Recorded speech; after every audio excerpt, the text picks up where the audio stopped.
Bring all your material in one go, and again separate everything out as best you can and keep your work area as clear as possible.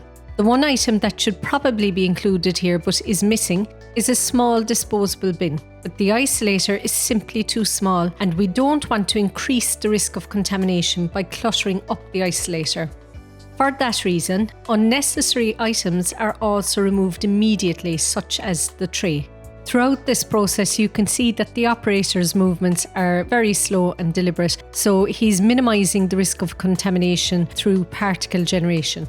You might think the operator should wait until he has several items to remove together in one go, but that would require more time and the inner door would remain open for longer. That would expose the inner chamber of the isolator to the pass-through hatch, which is a high risk for contamination. And you can see the glucose bag is poorly positioned. Open the agar plate slowly. You don't want to generate a large amount of particles or movement, which could accelerate particles.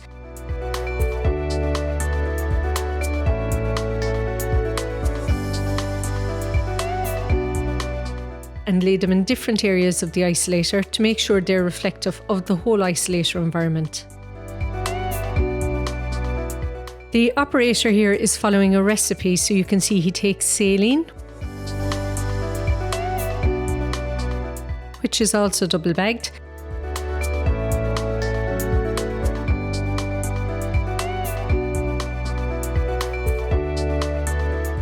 and opens it with deliberate slowness.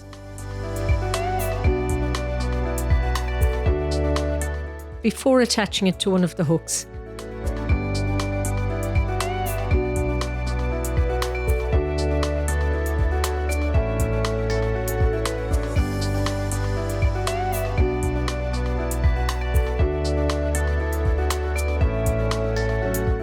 And the outer bag is immediately removed from the isolator. The next step is to take 1 ml from the active ingredient, in this case the antibiotic. Normal procedure is to check the label first to ensure it is the right active ingredient, check the lot number and the expiry date are as expected. Get a second person check to verify all details, and in the meantime prepare a 2 ml syringe. Open the syringe partially at the handle end and leave it towards the back of the isolator where the direct airflow is strongest.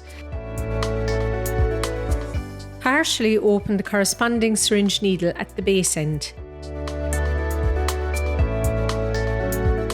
And quickly twist it into the syringe to minimise exposure. Unsheath the needle while holding the needle away from you. Well, if you hold the needle downwards, you may get a needle stick injury or pierce your glove.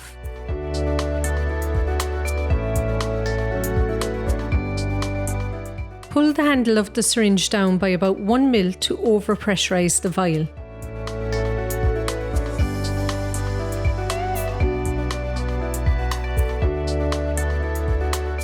Pierce the rubber lid of the antibiotic with the needle and make sure your needle always remains in the liquid while drawing.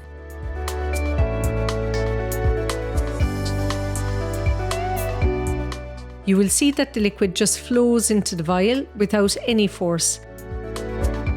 After a while, you will have to apply a little force to draw it out.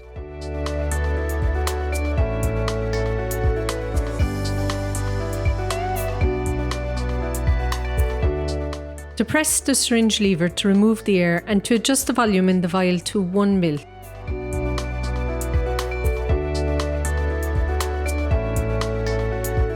When removing the needle from the bottle, tilt the bottle so that the needle is in air rather than liquid.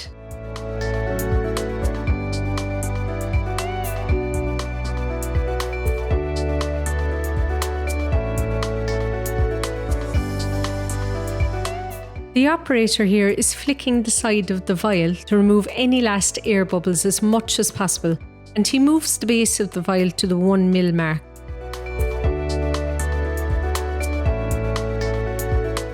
Once you get your second person check to confirm this, you can proceed to the next step. Resheath the needle briefly to prevent any ingress.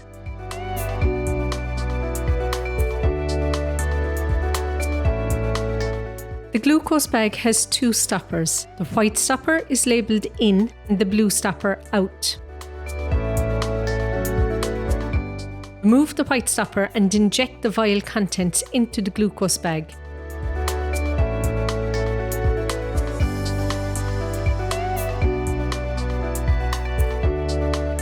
Resheath and remove the needle and add it to the sharp spin.